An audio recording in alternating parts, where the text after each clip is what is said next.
శ్రీ గురుభ్యో నమః. ఇక మనం వృశ్చిక రాశికి వెళ్తున్నామండి. ఈ యొక్క జనవరి నెలలో వృశ్చిక రాశి వారికి చాలా బాగుంది.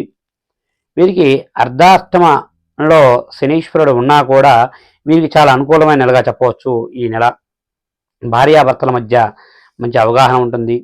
బంధుమిత్రుల సహాయ సహకారాలు చాలా బాగుంటాయి.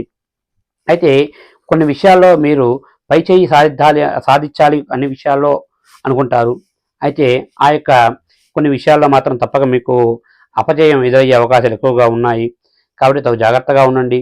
అదేవిధంగా మరి సంఘంలో మంచి పేరు ప్రతిష్టలు సంపాదిస్తారు. అదేవిధంగా ధనానికి ఎటువంటి ఇబ్బంది ఉండదు. మీరు చెప్పిన మాటకు ఎదురు కూడా ఉండదు. అదేవిధంగా నూతన వాహనాలు కొనే అవకాశాలు ఎక్కువగా ఉన్నాయి. ఇక మీరు పట్టిందల్లా బంగారంగా ఉంటుంది. అయితే కొన్ని విషయాల్లో మాత్రం మీరు తీసుకునే నిర్ణయాలు కొన్ని ఇబ్బందులకు గురి చేసే అవకాశాలు ఎక్కువగా ఉన్నాయి ఈ నెల. కాబట్టి ఏదైనా ఒక నిర్ణయం తీసుకునే విషయంలో తగు జాగ్రత్తలు తీసుకుంటే చాలా బాగుంటుంది. ఇక మరి చరస్థిర ఆస్తుల విషయాల్లో కూడా వృద్ధి చెందుతారు. అదేవిధంగా మీ మాటకు తిరుగు ఉండదు. ఏదైనా సరే మీరు చెప్పింది మరి ఎవరైనా సరే మీరు చెప్పిందే కరెక్ట్గా అంటారు.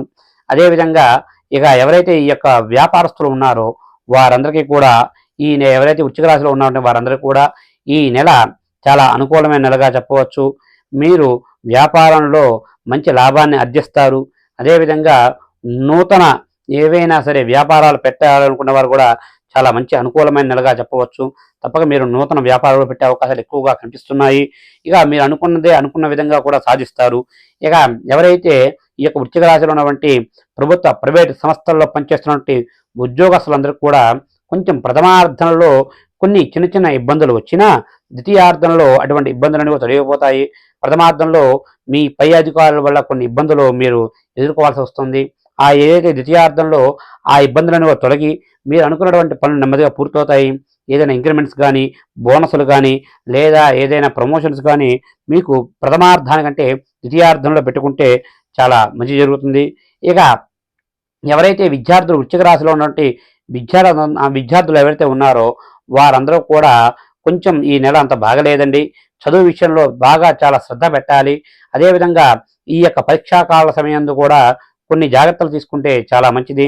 అదేవిధంగా స్టేట్ సెంట్రల్ గవర్నమెంట్ ఏదైనా జాబుల కోసం మరి అప్లై చేసుకొని వాటి కొరకు మరి ఏదైతే పరీక్షలు వస్తున్నటువంటి వారు విద్యార్థులు ఉన్నారో వారందరూ కూడా ఈ నెల కొంచెం అనుకూలంగా లేదనే చెప్పాలి. కాబట్టి చదివే విషయంలో కానీ లేదా అప్పుడు కొంచెం జాగ్రత్త తీసుకుంటే చాలా బాగుంటుంది. ఇక మొత్తంగా చెప్పాలి అంటే ఈ యొక్క వృశ్చిక రాశి వారికి ఈ నెల పట్టిందల్లా బంగారంగా ఉన్న కొన్ని వీరు తీసుకునే నిర్ణయాల వల్ల కొన్ని ఇబ్బందులు అర్ధాష్టమ స్థానంలో ఆ యొక్క శనీశ్వరుడి వల్ల కొన్ని ఇబ్బందులు వచ్చే అవకాశాలు ఉన్నాయి. కాబట్టి తగు జాగ్రత్తగా ఉండండి. మరి వీరు ముఖ్యంగా మరి శనివారం రోజు నాడు తప్పక ఆ యొక్క శనీశ్వరుడికి ఈ యొక్క తైలాభిషేకం చేసుకోవడం, అదేవిధంగా శని కవచం లేదా ఆ యొక్క శనీశ్వరుడి మూల మంత్ర పఠనం చేసుకుంటే చాలా మంచిది. అదేవిధంగా ఆ యొక్క శనీశ్వరుడికి పూజ చేసుకొని అక్కడే ఉన్నటువంటి ఆ యొక్క శివాలయానికి వెళ్ళేసేసి శివాలయంలో శివార్చన చేసుకుంటే కూడా వీరికి చాలా మంచి జరుగుతుందండి. ఇక మొత్తంగా చెప్పాలి అంటే ఈ యొక్క వృశ్చిక రాశి వారికి చాలా ఈ నెలంతా కూడా చాలా బాగుంటుంది. కొన్ని చిన్న చిన్న విషయాలు తప్పిస్తే మిగతా విషయాలన్నింటిలో కూడా వీరికి చాలా బాగుంటుందండి. అదేవిధంగా వీరికి ఈ నెలలో అనుకూలమైన రోజులుగా 2వ తారీఖు, 3వ తారీఖు, 8వ తారీఖు, 12వ తారీఖు, 19వ తారీఖు, 21వ తారీఖు, 30వ తారీఖులు వీరికి చాలా అనుకూలమైన రోజులుగా ఉన్నాయండి. అదేవిధంగా వీరికి ప్రతికూలమైన రోజులుగా 5వ తారీఖు, 10వ తారీఖు, 14వ తారీఖు, 16వ తారీఖు, 23వ తారీఖు, 25వ తారీఖులో వీరికి ప్రతికూలమైన రోజులుగా ఉన్నాయి. కాబట్టి అనుకూలమైన రోజుల్లో మీరు ఏ కార్యం తలపెట్టినా ఎటువంటి ఇబ్బందులు లేకుండా పూర్తి చేస్తారు. ఇక ప్రతికూలమైన రోజుల్లో ఏదైనా కార్యం తలపెట్టవలసి వచ్చినచో తప్పక కొన్ని ఇబ్బందులు వస్తాయి. కాబట్టి తప్పక గురువు గారిని కానీ లేదా ఇంటి పురోహితుని కానీ సంప్రదించి దానికి సంబంధించినటువంటి తగు పూజలు చేసుకుంటే అంతా మంచి జరుగుతుంది. శుభస్య శీఘ్రం.